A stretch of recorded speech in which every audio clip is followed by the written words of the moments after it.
ভারতের বিপক্ষে ম্যাচের আগেই সৌদিতে ক্যাম্প করবে বাংলাদেশ ফুটবল দল। হামজা কি থাকবে সেই ক্যাম্পে? জানতে ভিডিওটা না টেনে শেষ পর্যন্ত দেখতে থাকুন। এশিয়ান কাপ বাছাই পর্বে ভারতের বিপক্ষে ম্যাচের আগে বাংলাদেশ দলের কন্ডিশনিং ক্যাম্প শুরু হচ্ছে আগামী 28শে ফেব্রুয়ারি। 2 ধাপে হবে এবারের ক্যাম্প। 28শে ফেব্রুয়ারি থেকে 4 মার্চ পর্যন্ত ঢাকায় হবে প্রস্তুতিমূলক ক্যাম্প। এরপর দিন অর্থাৎ 5 মার্চ বাংলাদেশ দল চলে যাবে সৌদি আরবে। টানা তৃতীয়বারের মতো সৌদি আরবে প্রস্তুতি নেবে জামাল ভুঁইয়ারা। সেখানে 15 দিন চলবে অনুশীলন। এরপর 17ই মার্চ আবার ঢাকায় ফিরবে বাংলাদেশ ফুটবল দল।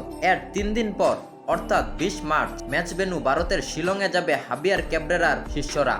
ঢাকা থেকে শিলংয়ের বিমানে বাংলাদেশ দলের সঙ্গে চড়বেন হামজা চৌধুরীও।